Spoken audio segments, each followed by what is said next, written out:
தமிழ் எங்கள் பேச்சு, தமிழ் எங்கள் மூச்சு, தமிழ்தான் எங்கள் உயிர், தமிழ் எங்கள் வாழ்வு, நாங்கள் வாழ்கிற வாழ்க்கை எங்களுக்கு தமிழ் தந்தது.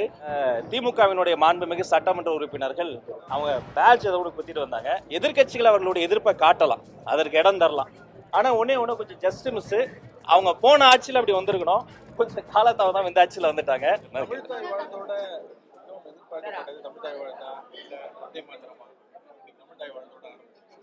தெளிவாக சொல்கிறோம், தமிழ் எங்கள் பேச்சு, தமிழ் எங்கள் மூச்சு, தமிழ்தான் எங்கள் உயிர், தமிழ் எங்கள் வாழ்வு, நாங்கள் வாழ்கிற வாழ்க்கை எங்களுக்கு தமிழ் தந்தது. எப்போதும் அன்றும் இன்றும் என்றும் தமிழுக்கு தான் முன்னுரிமை.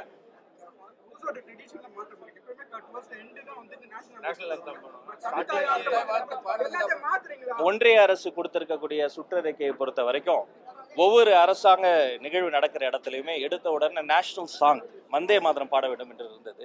ஆனா தமிழ்நாடு அரசை பொறுத்த வரைக்கும் தமிழ்த்தாய் வாழ்த்து முதன்மையாக இருக்க வேண்டும் என்பதுதான் நம்முடைய இடம். மற்றபடி தேசிய கீதம் பாடுவதில் முரண் இல்லை. அதாங்க, அதுக்குதான் பதில் சொல்றேன். நேஷனல் சாங் வந்தே மாதரம் பாடணும்னு ஒன்றிய அரசு சுற்றறிக்கையே இருக்கு. அதை நம்ம ஃபாலோ பண்ணல. தமிழுக்கு தான் முதலிடம், தமிழ் தாய்க்கு தான் முதலிடம், தமிழ் தாய் வாழ்த்து தான் முதலில் பாடப்பட்டது. அப்ப வந்தே மாதரம் வந்து அவங்க ஒன்றிய அரசு சொல்றாங்க வந்தே மாதரம் பாடப்பட வேண்டும். அப்ப நீங்க இந்த வந்தே மாதத்தை பாடல அப்படின்றத எப்படி நம்ம எடுத்துக்க முடியும்? தேசிய கீதத்தை இரண்டாவதாக பாடுறீங்க, அதுவே அவை மரபுக்கு அவை மரபடி பின்னர் தான் மூன்றாவது முறையாக நான் பதில் சொல்லுகிறேன். தமிழ்த்தாய் வாழ்த்தோடு சட்டமன்றம் தொடங்கியது. தேசிய கீதம் பாடக்கூடாதுன்னு எதுவும் இல்லை, தேசிய கீதமும் இசைக்கப்பட்டது, இறுதியிலும் தேசிய கீதம் பாடப்பட்டது. இதுதான் பதில்.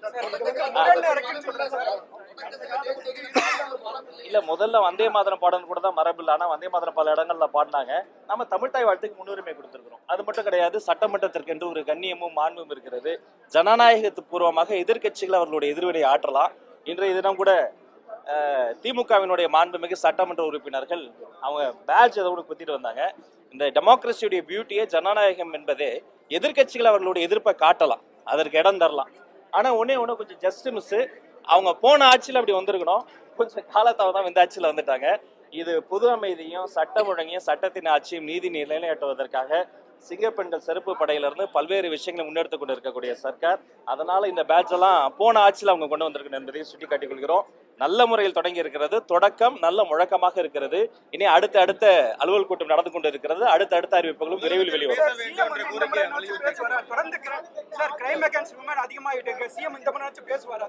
இல்ல, கிரைம் அகேன்ஸ்ட் உமன் வந்து ஒரு போலீஸ் ஸ்டேஷன்ல ஒரு விக்டிம் வந்து அந்த அப்பா அம்மா வந்து குழந்தைகள் மீது இப்படி ஒரு அபியூஸ் நடந்துருச்சு, அவனுக்கு கேஸ் கொடுக்க வந்த அப்பா அம்மாவே அடிச்சு ஒரு கேஸ் போட்டாங்க. முன்பு 2024ஆம் ஆண்டு பாத்தீங்கன்னா சராசரியாக கிட்டத்தட்ட ஒரு நாளைக்கு 30 வழக்குகள் பதிவு செய்யப்பட்டதா சொல்றாங்க. அதை விட குறைந்திருக்கு. அதே சமயம் விக்டிம்ஸ் வெளியில வருவது அதிகரித்திருக்கிறது. பாதுகாப்பு உணர்வு போலீஸ் ஸ்டேஷன் அதிகமா இருக்கிறதால நிறைய விக்டிம்ஸ் வெளியில வராங்க. அதனால இதுதான் இப்போது நடந்து கொண்டிருக்கிற ஆட்சி என்பது பொது அமைதியை பாதுகாத்து துரிதமான நடவடிக்கை. இப்ப குற்றம் நடக்குதா, உடனடியாக எந்த பாராபட்சமும் இல்லாமல் துரிதமாக நடவடிக்கை எடுக்கப்பட்டு அதிகபட்ச தண்டனையை வாங்கி கொடுப்பதற்கான வேலைகள் நடந்து கொண்டிருக்கிறது.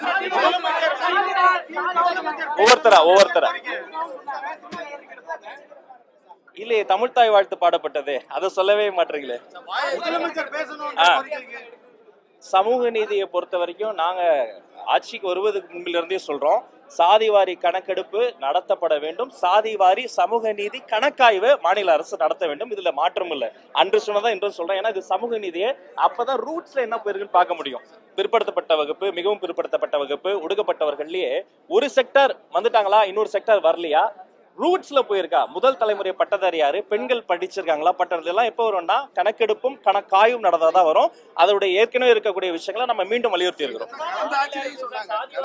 அவங்க பண்ணலையே, நாம இதுல அழுத்தம் ஏற்படுத்தும் சொல்லி இருக்கிறோம். அவங்க மேடையில சொன்னாங்க, சட்டமன்றத்துல சொல்லல. ஆனா நம்ம இதை கடுமையாக பின்பற்ற போகிறோம் என்பதற்கான எடுத்துக்காட்டு தான் இது. கணக்காய்வு மாநில அரசு பண்ணோம், சாதிவாரி கணக்கெடுப்பு மத்திய அரசு பண்ணணும், அதற்கான அழுத்தத்தையும் நாங்க கொடுப்போங்கிறத சொல்லிட்டோம். ஒவ்வொருத்தரா சார், ஏற்கனவே விரிவாவே உங்க சேனல்லே நான் சொல்லியிருக்கிறேன். சாதிவாரி கணக்கெடுப்பை பொறுத்த வரைக்கும் எப்படி நடத்தணும், மற்ற மாநிலங்கள சாதிவாரி கணக்காய்வுகளை எப்படி நடத்தினாங்க, உயர்நீதிமன்றத்துல உச்ச நீதிமன்றத்துல என்னென்ன வழக்குகள் இருக்கு, வழக்கினுடைய தீர்ப்புகளை எப்படி பின்பற்றணும் என்பது தெளிவா விரிவா உங்க சேனல்லே பேசியிருக்கிறேன். சுருக்கமா சொல்றேன், சாதிவாரி கணக்கெடுப்பு ஒன்றிய அரசு நடத்தணும், சாதிவாரி கணக்காய்வு மாநில அரசு நடத்தி இரண்டும் நடைபெறும். நாங்க பின்பற்றக்கூடிய ஒரே ஆள் மாண்புமிகு முதல்வர் சி. ஜோசப் விஜய் அவர்கள் மட்டும்தான். மக்களை முன்னிலை முன்னிலைப்படுத்தி பதில முடிக்க விடுங்க நண்பா. பதில நீங்க மட்டும் பேசுனா எப்படி? நாங்க பேசுறதே கொஞ்சம் கேளுங்க. அவரும் கேட்பார்ல, இவங்க எப்படியாவது மக்களுக்காக பேசுவாங்களா இல்ல போன்ல கேட்டுட்டு ஒரே கட்சிக்காக பேசுவாங்களா அப்படின்னு மக்களும் கேக்குறாங்க. நான் சொல்றதை நல்லா கவனிங்க. முதல் நாள் சிறப்பாக தொடங்கி இருக்கிறது. சமூக நீதி காம்ப்ரமைஸ் இல்லாம தொடங்கி இருக்கிறது. அதுக்கு இந்த சட்டமன்றமே பிரதிநிதித்துவம். இத்தனை ஒடுக்கப்பட்ட, இத்தனை பிற்படுத்தப்பட்ட, இத்தனை பெண்களுக்கு ஈக்குவலா ஜெண்டர் ஈக்குவாலிட்டியோட ஒரு கேபினெட் நடந்திருக்கு. இது எல்லாமே எதோடைய அறிகுறினா ஜனநாயகத்தினுடைய பாதையில் சென்று கொண்டிருக்கிறோம். யாரையும் பின்பற்ற வேண்டிய அவசியம் கிடையாது. நாங்கள் பின்பற்றக்கூடியவர்கள் எங்கள் கொள்கை தலைவர்கள், பகுத்தறிவு தந்தை பெரியார், அண்ணல் அம்பேத்கர், வீரமங்கை வேலு நாச்சியார், அஞ்சலை அம்மாள், கர்ம வீரர் காமராசர் அவர்களை பின்பற்றி வீர நடை போட்டுக் கொண்டிருக்கிறோம். கொடுத்த வாக்கை காப்பாற்றினார் முதல்வர் விஜய். 2-3 ஆண்டுகளாக இருட்டடிப்பு செய்யப்பட்ட சட்டமன்ற நேரலை மீண்டும் தொடங்கி இருக்கிறது. இனி சட்டமன்ற நேரலை தொடரும். இது ஜனநாயகத்திற்கு மிகப்பெரிய ஒரு எடுத்துக்காட்டு. டிரான்ஸ்பரண்ட், குட் அண்ட் கிளீன் கவர்னன்ஸுக்கு இன்றைய நிகழ்வு ஒரு எடுத்துக்காட்டு.